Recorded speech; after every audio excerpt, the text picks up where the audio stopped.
안녕하세요. 잘 지내고 계신가요?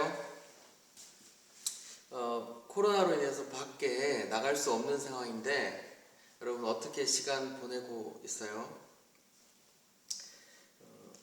여러분 혼자 있을 때 내가 무엇을 하고 있는지가 어쩌면 나의 본 모습일 수 있어요. 여러분 게임 좋아하시죠? 소문에 듣자 하니까 게임을 많이 하고 있다 이렇게 얘기가 들려요. 여러분 게임을 한번 생각해 봅시다. 게임을 하면서 너무 많은 시간을 낭비하는 것, 그게 나쁘다는 걸 모르는 사람이 없어요. 근데 다 그렇게 해요. 시간 가는 줄 모르고 하잖아요.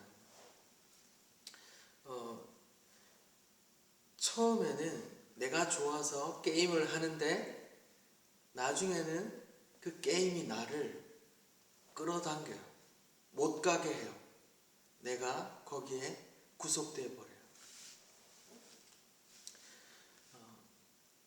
그때 사단이 이렇게 말하고 있어요. 계속해. 괜찮아. 너 하고 싶은 대로 해. 부모님이 뭐라고 해도 무시해. 내가 재밌으면 되지 뭐. 계속해. 이렇게요. 여러분 그때 사단이 나를 조종하고 있구나라고 생각하고 박차고 일어나야 돼요. 여러분 핸드폰을 내가 너무 많이 보고 있다, 동영상을 너무 많이 보고 있다, 게임을 너무 많이 하고 있다라고 생각되는데 계속 하고 있을 때 그때 여러분 그거 박차고 일어나세요. 핸드폰을 꺼버리세요. 그리고 나와서 다른 일을 해보세요. 다른 일 뭐죠? 부모님, 어머니를 위해서 설거지를 해준다든지 청소를 한다든지 이불을 갠다든지 아니면 마스크를 쓰고 공원이나 한번 나가보세요. 게임 때문에 못했던 일들을 해보세요. 여러분의 삶이 달라질 수 있어요. 생각이 달라질 수 있어요. 사단의 구속으로부터 내가 빠져나올 수 있어요. 명심하세요. 여러분 우리 복습을 한번 해봅시다. 마가복음은 중요한 것만 쓰여 있다 그랬어요. 마태복음에 비교해서 되게 짧아요. 마가복음이 어떻게 시작하는지 아세요? 마가복음 1장 1절에 이렇게 나와 있어요. 하나님의 아들 예수 그리스도의 복음의 시작이다 이렇게 말했어요. 마가복음은 마음이 너무 급해요. 중요한 것만 쓰고 싶은데 1장 1절에 중요한 게 다 나와버렸어요. 하나님의 아들 예수 그리스도의 복음. 그러니까 예수님이 하나님의 아들이고 그것이 복음이다 이런 말이에요. 자, 그럼 하나님의 아들에 관한 이야기가 나오겠죠. 하나님의 아들이 세례 요한에게 세례를 받을 때 하늘에서 음성이 들려요. 내 사랑하는 아들이다. 내 기뻐하는 자다. 이렇게. 그리고 하나님의 아들이 사단의 시험을 이겨내 버립니다. 그리고 하나님의 아들이 나를 따라와 했더니 제자들이 거부할 수 없어요. 하나님의 아들의 말이기 때문에 권위가 있어요. 목사님이 야, 너 나 따라와 라고 말하면 아무도 안 따라와요. 그런데 하나님의 아들 예수님이 나를 따라와 라고 말하면 아무도 거부할 수 없어요. 하나님의 아들이 귀신을 쫓아냅니다. 지난 시간에 하나님의 아들이 가장 부정했던 병, 문둥병, 한센병을 깨끗하게 만들어요. 여러분, 한센병은 신경이 죽어서 고통을 못 느끼는 병이에요. 손발이 떨어지고 코가 떨어지고 눈알이 빠지고 해도 아픔을 모른다 그랬어요. 그리고 전염병이기 때문에 굉장히 부정하다 말했어요. 문둥병이 걸리면 겉보기는 멀쩡해도 그 마을에서 쫓겨났어요. 그래서 동굴 같은 데서 따로 살았단 말이에요. 지금 코로나처럼 그 사람들이 격리돼서 살았어요. 주님께서 그 부정한 자를 직접 만져주시고 깨끗게 해주세요. 깨끗하게. 여러분, 코로나 확진자 너무 더럽게 보지 마세요. 주님께서 아무리 부정한 사람이라도 고쳐주신다는 메시지를 주고 있는 거예요. 여러분, 신천지에 빠진 사람들 너무 미워하지 마세요. 그 사람들 불쌍한 사람들이에요. 이만이라는 사기꾼에게 속아서 재산도 시간도 가족도 버리고 거기다 올인하고 있는 사람들이에요. 그 사람들은 진짜 이만이라는 사람이 죽지 않는다고 믿고 있고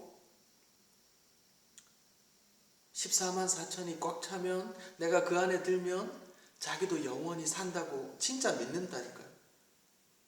그 사람들을 위해서 우리 기도해야 돼요. 이런 코로나 사태로 거기서 빠져나오도록 기도해야 되는 겁니다. 여러분, 오늘은 마가복음 2장 1절부터 12절 말씀이에요. 거기에는 중풍병자가 나오는데요. 간단히 소개하자면 이래요. 예수님이 귀신을 쫓아낸다, 예수님이 병을 고친다라는 소문이 났어요. 갈릴리 바다 일대에 다 소문이 나서 예수님이 머물고 있던 집에 사람들이 막 몰려왔어요. 거기에 중풍병자와 그 친구들이 있었어요. 그 친구들은 어떻게든 그 중풍병자인 친구를 예수님 앞에 데려가고 싶었어요. 근데 사람이 너무 많아요. 친구 누워있는 그 침상을 들고 그 앞으로 예수님 앞으로 갈 수가 없었어요. 그래서 어떻게 했어요? 지붕으로 올라가서 지붕을 뜯어내고 침상채로 내렸어요. 그리고 예수님이 그 중풍병자를 치유해주는 이야기예요. 여러분, 몇 가지 생각해 봅시다. 여러분, 중풍병자에 대해서 알고 있어요? 오늘날 병명으로 말하자면 뇌졸중이에요. 뇌졸중은 두 가지가 있어요.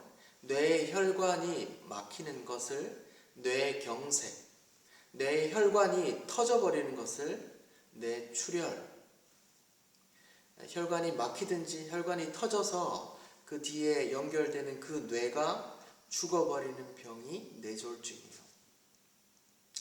어떤 사람은 반신장애예요. 이 몸의 절반을 못 써요. 또 어떤 사람은 언어장애가 와요. 어떤 사람은 기억력을 잃어요. 심하면 침도 못 삼킬 만큼 누워서 식물인간이 돼요. 무서운 병이죠.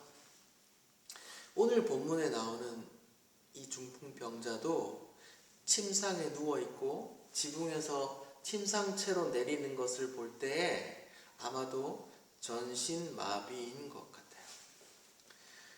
전신마비된 사람의 삶, 여러분 어떻게 생각하세요? 여러분이 내가 지금 전신마비가 되어서 누워있다고 생각해보세요. 내 힘으로 아무것도 할 수 없고 파리가 내 얼굴에 붙어도 내가 움직일 수 없고 파리를 쫓아낼 수 없어서 그냥 당하고 있어야 돼요. 파리가 내 눈을 핥아도 내가 움직일 수 없어요. 내가 소변을 놓도 내가 똥을 싸도 남이 도와주지 않으면 계속 오줌이 젖어 있는 상태로, 똥이 묻어 있는 상태로 가만히 있어야 돼요. 여러분, 그런 병에 걸린 사람의 기분이 어떨까요? 절망 아닐까요? 아무도 걸려보지 않으면 모를 만큼 깊은 절망 속에 있을 거예요.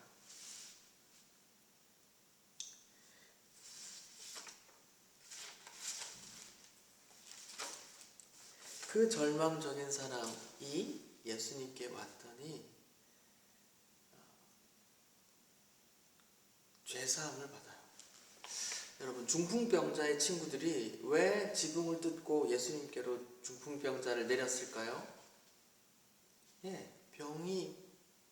병을 낫고자 함이었잖아요. 근데 예수님은 5절에서 이렇게 얘기하세요. 마가복음 2장 5절, 그 중풍병자에게 이렇게 말한다고요. 작은 자야, 내 죄사함을 받았느니라, 이렇게 말해요. 여기 번역이 좀 마음에 안 드는데요. 작은 자야라고 번역된 단어가 헬라어 테크논인데, 이 부분 말고 전부 다 자식, 아들, 자녀, 아이, 이렇게 번역됐어요. 그래서 이걸 번역을 바꿔보면, 아들아, 네가 네 죄가 용서받았다, 이렇게 말합니다. 병이 낫고자 온 사람에게 예수님은 왜 죄사함의 이야기를 하는 걸까요? 그 답이 10절에 나와 있어요. 마가복음 2장 10절, 제가 읽어드릴게요. 인자가, 예수님 자기 말하는 거예요.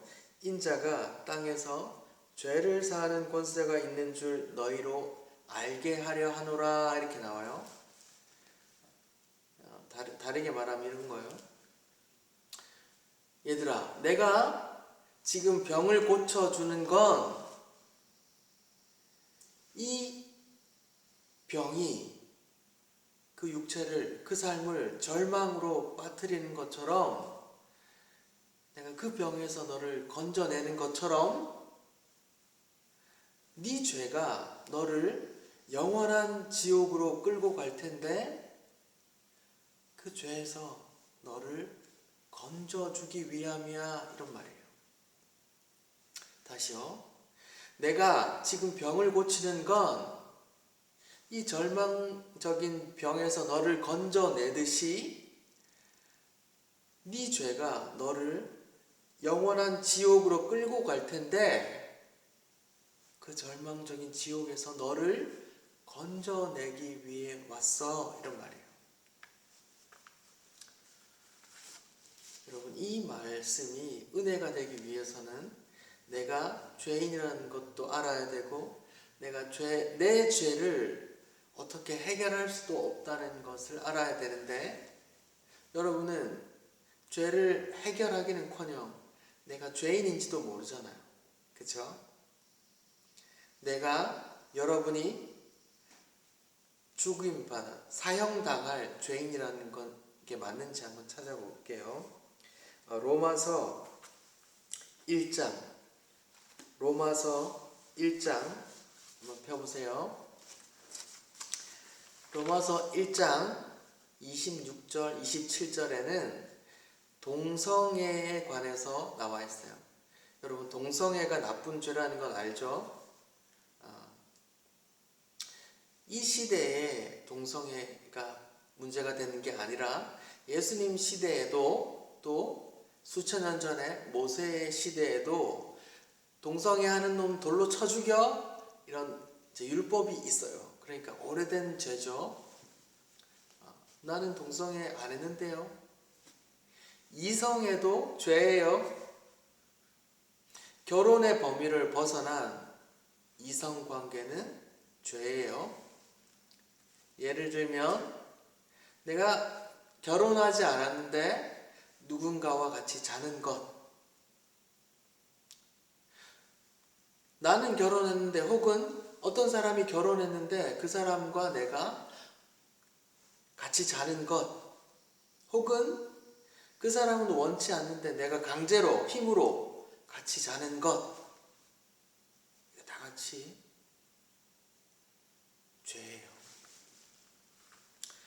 난 그런 거 안 했는데요 라고 말하는 친구들을 위해서 한번 계속 읽어봅시다. 로마서 1장 29절이에요.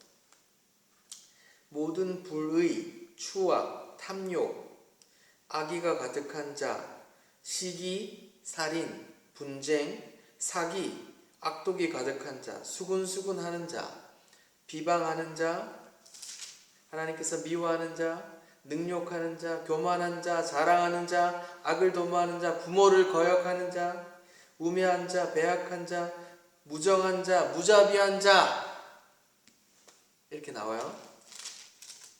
여러분 봅시다. 탐욕, 탐심, 욕심 안 내본 사람 있어요? 뭐 갖고 싶다 하는 게 다 탐심이잖아요. 시기, 질투 안 해본 사람 있어요?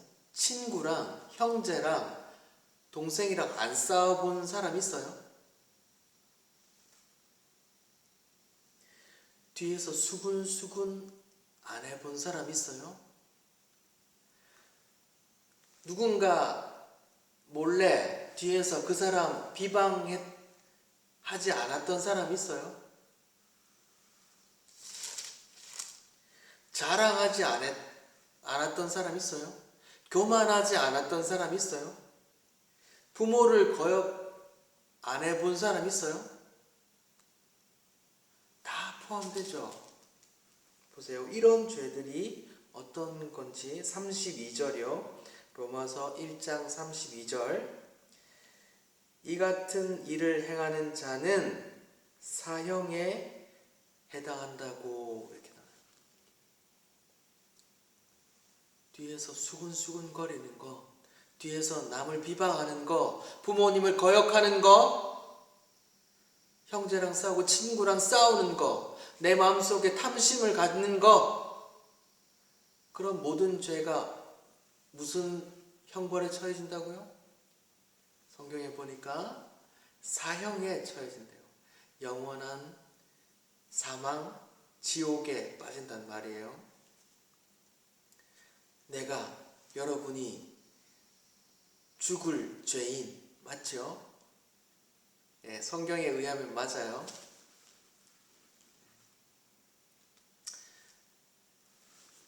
내가 이런 죄인이라는 걸 깨달아야 돼요. 내가 죄인이에요. 여러분, 중요한 게 있는데요. 죄는 경중, 무겁고 가벼운 게 중요하지 않아요. 내 속에 티끌만한 죄가 있어도 사형, 내가 누군가를 죽여도 사형, 똑같아요. 그래서 죄가 무서운 거예요. 그 죄를 내가 해결할 수 없어요. 여러분, 내가 돈을 많이 벌어서 기부를 많이 하면 내 마음속으로 지었던 나쁜 생각, 나쁜 죄들이 해결되나요? 아니요. 그대로 내게 남아있어 나를 지옥으로 끌고 간다니까요. 그 죄 앞에 나는 무력해요. 내가 그 죄 앞에 아무것도 할 수 없는 무력한 자, 중풍병자 같은 자라는 걸 깨달아야 오늘 말씀이 은혜가 돼요. 여러분, 아직 은혜가 안 되죠? 여러분에게 해주고 싶은 말이 있어요. 좀 더 살아보세요. 좀 더 살아보면 내가 이런 놈이구나. 내가 이렇게 나쁜 놈이구나. 내가 이렇게 더러운 놈이었구나. 라는 걸 깨달을 때가 와요. 내가 언젠가 큰 죄를 짓고 내가 이렇게 더러운 놈이구나 라는 생각이 들 때, 내가 저지른 죄를 내가 어떻게 할 수 없을 때, 그때 여러분 중풍병자 이야기를 생각하세요. 죄 앞에 아무것도 할 수 없는 그 중풍병자가 예수님께 나왔더니 깨끗함을 받더라. 죄사함을 받더라. 그 이야기요. 내가 큰 죄를 지어 내가 어찌할 수 없을 때 예수님께 나오면 예수님께서 아들아, 딸아, 네 죄를 내가 용서한단다. 네 죄를 내가 없는 것처럼 여길게. 흰눈보다 더 깨끗이 해줄게. 이렇게 말씀해 주신다니까요. 여러분, 그때 꼭 중풍병자 이야기를 생각하세요. 기도합시다. 주님, 우리는 모두 다 자랑한 적이 있습니다. 부모를 거역한 적이 있습니다. 친구랑 형제랑 싸운 적이 있습니다. 질투한 적이 있습니다. 누굴 비방한 적이 있습니다. 교만했었던 적이 있습니다. 우린 다 죽을 죄인입니다. 주님, 죽을 죄, 그 죄 앞에 내 속에서 끊임없이 나오는 이 나쁜 생각, 이 죄들로부터 나는 아무것도 할 수 없습니다. 이 죄 앞에 주님, 저는 아무것도 할 수 없는 전신마비 같은 중풍병자입니다. 하지만 주님께 나아오니 주님, 저를 깨끗게 해 주옵소서. 주님, 우리 친구들이 주님께 나와 주님 죄 용서를 구할 때 주님, 아들아, 네 죄를 내가 사하노라 라고 말씀해 주옵소서. 예수님 이름으로 기도드립니다. 아멘.